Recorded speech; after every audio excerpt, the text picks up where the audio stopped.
head. Get on my head. Get on my head. Get on my head. Get on my head.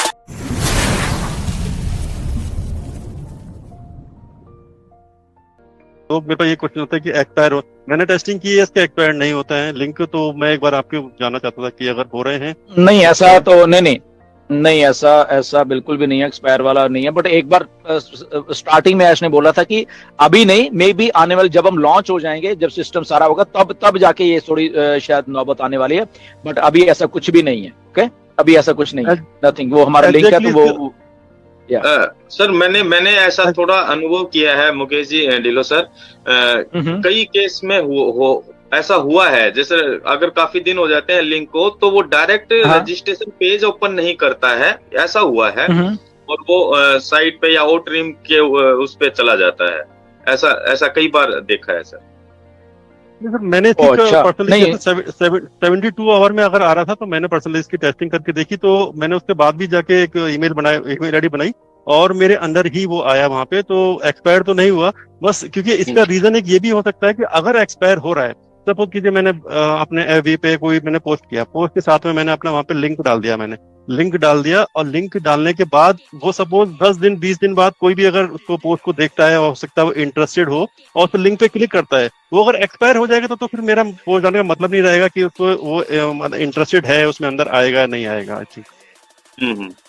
या बिल्कुल ऐसा है तो नहीं, बट क्योंकि मेरा भी हुआ था, एक मैंने करवाया था, वो काफी 10-15 दिन के बाद उन्होंने ज्वाइन किया, तो वो मेरे साथ हो गए थे। आई डोंट नो क्या क्लैरिटी है, बट ऐसा अभी नहीं है जहां तक मुझे मालूम है।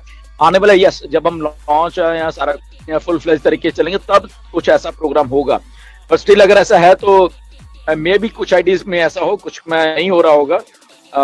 सो बट अभी मैंने तो ऐसा एक्सपीरियंस नहीं किया वैसे ओवरऑल। या जी चलिए। और सर एक क्वेश्चन ये है, जैसे कि अभी हम ये बहुत सारे फाउंडर्स का क्वेश्चन आ रहा था, फाउंडिंग मेंबर का, कि जैसे कि हमें स्टार्टिंग में फर्स्ट टाइम में बताया गया था कि हम यहाँ पे हैं तो हमको जैसे प्रोडक्ट बाय करना है तो हमको सिर्फ वो वन टाइम बाय करना, बाकी रिन्यू हो जाएगा, ये हो जाएगा, ऐसा हो जाएगा। अभी सर ने आके बोला है कि जो भी हम परचेज करेंगे, सब्सक्रिप्शन लेंगे, वो 3 मंथ के लिए वैलिड है। आफ्टर 3 मंथ, जैसे इसी वेबिनार में आई थिंक एक क्वेश्चन आप टचअप करना चाह रहे थे, लेकिन इसका आंसर आई थिंक वहां से नहीं आया था। तो एग्जैक्टली सर ने बोला कि 1 मंथ क्वार्टरली एंड ईयरली। तो सपोज कीजिए हम अगर 3 मंथ का है, हम अगर वन टाइम उसको बाय करते हैं, परचेज करते हैं, तो नेक्स्ट टाइम जो अगर क्वार्टरली अगर हमको अपना एक्सटेंड करना है, सपोज मंथली है, क्वार्टरली जाएंगे और ईयरली जाएंगे, तो हमको उसको परचेज करना पड़ेगा। हमने सपोज मेरा एग्जांपल, मैंने ईयरली परचेज कर लिया, तो नेक्स्ट ईयर क्या मुझे उसमें करना पड़ेगा या फिर नहीं करना पड़ेगा? क्योंकि एज ए स्टार्टिंग फ्रॉम 2018 से हमें सुनना है कि हमको पॉकेट में एक बार ही हाथ डालना है, उसके बाद नहीं डालना, ऑटो रिन्यू हो जाएगा, ऐसा हो जाएगा। तो आज का क्या सिनेरियो है सर इसके ऊपर? देखो, उसमें सिनेरियो सारे खुले हुए हैं। ओके, अब वो ऑटो भी है और मैनुअल भी है, दोनों चीजें हैं। मतलब कि आपका रेवेन्यू, जैसे कल उस दिन ऐश ने बहुत अच्छी तरीके से समझाया जब मैंने क्वेश्चन पूछा था, कि वो पैसा रेवेन्यू वाले उसमें जाता रहेगा आपका, ठीक है ना, तो वो जो फंड वो वॉलेट में जाता रहेगा। अब अगर उस प्रोडक्ट के में एक ऑप्शन भी आएगी आने वाले दिनों में कि आप इसको ऑटो रिन्यू करना चाहते हैं या क्या है, फ्रॉम विच वॉलेट, राइट, वो उसमें ये भी कौन से वॉलेट में पूछना चाह रहे हो, मैं इसको करना चाह रहे हो या वट एवर। तो जैसे क्वार्टरली या वो है, और उसके साथ में अगर आप ईयरली करते तो वो फॉर एग्जांपल एक प्रोडक्ट है, उसकी कॉस्ट ईयरली $100 है फॉर एग्जांपल, बट अगर उसको क्वार्टरली लेते हैं या एक महीने के लिए तो उसकी कॉस्ट में भी $150 या 125 है, राइट। तो हमें डिस्काउंट मिलने वाला है क्वार्टरली ईयरली वाले में, राइट। और उसके साथ ये भी होगा आप कौन से वॉलेट को यूज करना चाहते हैं, क्या आप फंड को यूज करना चाहते हो, क्या आप रेवेन्यू वाले को यूज करना चाहते हो, या आप अपना क्रेडिट जो कार्ड है कंपनी के द्वारा दिया गया हमें, ये क्या आप उसको यूज करना चाहते हो, राइट। तो ये सारा कुछ वहां पे आने वाला है, ऑप्शंस होंगी। और बेसिकली वही है कि अगर आप उसको मैनुअल है तो मैनुअल कर दो, अगर आपको ऑटोमेटिक है तो यस, जब भी आपकी सब्सक्रिप्शन एक्सपायर होगी तो ऑटोमेटिकली वहां से वो पैसा उठ जाएगा, राइट। तो वो दोनों रहने वाली हैं चीजें। तो इसका मतलब सर लोग यही जानना चाह रहे थे, जैसे कि ठीक है मैंने ईयरली लिया है, ईयरली सब्सक्रिप्शन हो गया मेरा, मैंने ऑटो सेलेक्ट कर लिया, तो क्या उस टाइम पे मतलब आई मीन जिसकी टीम नहीं है या वॉटएवर जो भी नहीं है, तो मेरे पास क्या है, अगर मंथली की बात करते हैं हम, तो क्या इतना रेवेन्यू होगा कि ऑटो जनरेट हो जाएगा या मुझे परचेज ही करना पड़ेगा, उसमें डालना पड़ेगा पैसा, ऐसा? No no no no no, नहीं नहीं, ऐसा कुछ नहीं है, ऐसा कुछ नहीं है। वो तभी मैं कह रहा हूँ ना कि अगर तो आप ऑटो को करते हो तो ऑटो होता रहेगा, बट आप मैनुअल करते हो प्लस उसमें जैसे अभी भी हमारा है कि इतने दिन का फ्री ट्रायल है, वो आपको कम होता रहता है, राइट? आपको रिमाइंड रहता है कि इतने 2 दिन रह गए, 4 दिन रह गए हैं, जो अभी हमने सब्सक्रिप्शन दी। तो ऐसे ही होने वाला है कि ओके आपने ईयरली पाई किया, ओके अभी आपके 365 डेज शुरू हो गए तो घटते रहेंगे, आपको भी मालूम रहेगा, राइट? वो आप उस टाइम पे भी जैसे फॉर एग्जाम्पल 2 दिन रह गए, 4 दिन रह गए, आप उसको ऑटो कर सकते हो, उसको अभी से मैनुअल रखो कि वो उठाई ना पैसे या व्हाटएवर जो भी है, वो आपके ऊपर है। तो सारा सिस्टम प्लेस्ड, ऑटो भी है, मैनुअल भी है, दोनों चीजें होने वाली हैं। एंड प्लस टाइमर भी, टाइमर इन द सेंस ये वाला जो कि आपके इतने दिन रह गए हैं, आपने ये चीज इस तारीख को परचेज, क्योंकि यहाँ पे मल्टीपल प्रोडक्ट्स होने वाले हैं ना, अलग अलग प्रोडक्ट्स, और ये और वो, हमें शायद कई बार कि याद ही नहीं रहे इतने प्रोडक्ट हम सब्सक्राइब कर लेंगे, तो वहां पे वो सारा कुछ आपको पूरा एक लिस्ट आया करेगी। आप बैक ऑफिस में जाके सब्सक्रिप्शन, आपका कौन सा सब्सक्रिप्शन कौन से डेट को एक्सपायर हो रहा है, कौन सा आपका टाइमर ये चल रहा है, कौन ऑटो में है, कौन सा सब्सक्रिप्शन मैनुअल में है, ये सारी चीजें होने वाली हैं। और लास्ट थिंग बस ये है, थोड़ा सा एक बारे में थोड़ा सा बस डिस्कस है। जैसे कि सपोज कीजिए मैंने अगर किसी एक कंपनी में, सॉफ्टवेयर कंपनी में किसी एक अपना ओ कनेक्ट देता हूं मैं। अब ओ कनेक्ट का रूल हमारा ये है कि ओ कनेक्ट में आने के लिए आपको अपनी ओमेल आईडी क्रिएट करनी होगी, सिंपल चीज है। अब मैं जो मेरी कंपनी है XYZ, mukesh.sagar@xyz.com, तो वहां पे अगर मैं इस कंपनी में जाते हैं तो वहां पे तो एक नई आईडी क्रिएट करनी पड़ेगी। तो वो कैसे ओ कनेक्ट यूज कर पाएंगे? आई मीन कंपनी तो अलाउ नहीं करेगी ना कि आपको जैसे कि एक XYZ कंपनी है तो XYZ जो डोमेन है उस डोमेन से हटके आपको एक ओमेल डोमेन पे नया क्रिएट कराएगी ताकि हम उसको ओमेल आईडी अपना ओ कनेक्ट यूज कर पाएंगे। आई थिंक कोई कंपनी अलाउ नहीं करेगी इस टाइप के ऐसा कुछ। बस फॉर डिस्कशन। नहीं, आपको अटेंड करने के लिए कोई प्रॉब्लम नहीं है, आप अटेंड कर सकते हो उसके बगैर भी। उस दिन ऐश ने ये बात क्लियर की है। फॉर एग्जाम्पल एक कंपनी में 10 एम्प्लॉय हैं, वो मीटिंग अटेंड करना चाहते हैं तो वो अटेंड कर पाएंगे मीटिंग को, वो लोग, है ना? हाँ, वो लोग अटेंड कर पाएंगे, उनको परचेज करने की जरूरत नहीं है कि वो परचेज कर गए। अगर हाँ आप होस्ट कर चीजें तभी आपको परचेज करना पड़ेगा, नहीं तो आप अटेंड करना तो अटेंड कर सकते हो, उसमें कोई प्रॉब्लम नहीं है। तो वहां पे उनका भी कस्टम नाम के आगे हम जैसे they will import that custom जो उसका डोमेन है या व्हाटएवर उनका, वो हम क्रिएट करें भी अटेंड कर सकते हैं। ऐसा कुछ था क्या?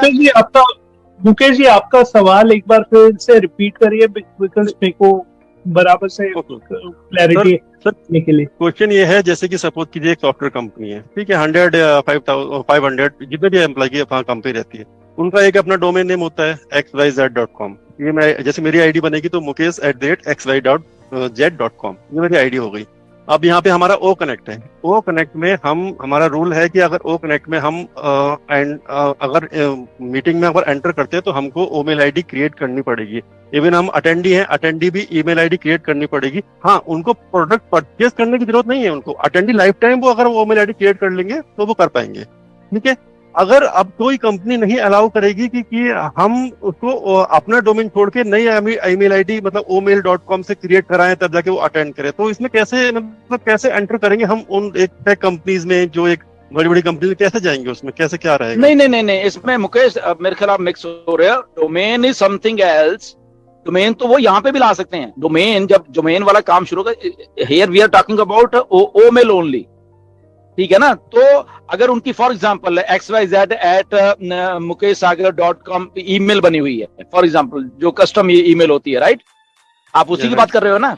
ओके, हाँ। सो नाउ वेट, हाँ या मैं अभी समझाऊं आपकी बात है। सो नाउ हियर आल्सो उनका कस्टम नेम से ईमेल बना पाएंगे ओमेल की। वो जो ओमेल का वर्जन है ना, अलग अलग जो वर्जन है, एक कमर्शियल वर्जन भी आएगा ओमेल का, वो भी आ रहा है। तो उसमें वो अपने एज ए कस्टम ईमेल को क्रिएट कर पाएंगे वो लोग। बात मेरी समझिए ना? तो वो उनका वही रहेगा एग्जैक्टली। जैसे कि मैं अगर onpassive.com का एग्जांपल लेता हूँ, onpassive.com जो onpassive कंपनी है, वहां के जितने भी एम्प्लॉय हैं, सपोज कीजिए मोहम्मद कमाल @onpassive.com, ये उनकी ईमेल आईडी होगी, डेफिनेटली यही होगी उनकी। ये आईडी है उनकी। तो यहाँ पे अगर जब हाँ, हम ओमेल, आपका कहने का मतलब है अगर हम ओमेल ओ कनेक्ट उनको इंट्रोड्यूस करा रहे हैं तो वहाँ पे उनके भी कस्टम नाम के आगे हम जैसे कि नई आईडी बन सकती है, कैसे क्या हो सकता है? क्योंकि यहाँ पे तो रूल हमारा ये है कि हम ओमेल आईडी ही क्रिएट करेंगे तभी हम ओ कनेक्ट में एंटर कर पाएंगे। ये रूल मतलब अभी तक का ये रूल है। ये अभी ये वाला वर्जन है ना, जो ओमेल का जो कमर्शियल वर्जन है, जो कस्टम हम ले सकते हैं, वो भी आ रहा है साथ में, ठीक है ना। तो उसमें वो लोग वही सेम अपना डोमेन जो भी है उससे क्रिएट कर सकते हैं वो लोग। लेकिन फिर दो डोमेन सर क्रिएट नहीं हो पाएंगे। जैसे onpassive.com हो गया और दूसरी आईडी में अगर onpassive.com में गया तो नाम चेंज करना पड़ेगा। जैसे कि सपोज ये नीरज सर है तो neeraj.dalby@onpassive.com। अब मैं अपना डोमेन यहाँ पे क्रिएट कर रहा हूँ तो onpassive.com तो ऑलरेडी है डोमेन, वो चाहे व्हाटएवर चाहे सर्वर पे हो या किसी सर्वर पे भी। No. Then they have to import that domain to our servers, ठीक है ना। वो वही डोमेन रखेंगे और वो हमारे सर्वर पे इंपोर्ट कर लेंगे। ये भी ऑप्शन आ रही है हमारे इधर, ठीक है ना। डोमेन आप वहीं पर ये है कि किसी कंपनी में जाके और ये सब चीजें जाके करना तो आई थिंक बहुत टफ होगा किसी कंपनी को इस टाइप की चीजें करना, क्योंकि वो अपना डोमेन नहीं टफ नहीं होगा। देखो Mukesh, you are into this field, I know. देखो कस्टम नेम एक कंपनी का बना है, that is their identity, there is उनका वो सारा कुछ है, राइट। अभी वो नहीं this act no this thing कि एक बार जो ब्रांड नेम या वो नेम बना वो उसको तो चेंज हम कर ही नहीं सकते, उसकी यूएसपी उसकी वो चीज, राइट। तो यहाँ पे वो क्या करेंगे, because we have a certain features, हमारी ओमेल में फीचर्स अलग से, हमारे सिस्टम में फीचर्स जो भी उनकी वैल्यू अलग से है। Now they will import that custom जो उसका डोमेन है या व्हाटएवर उनका, वो हम इधर लाएंगे।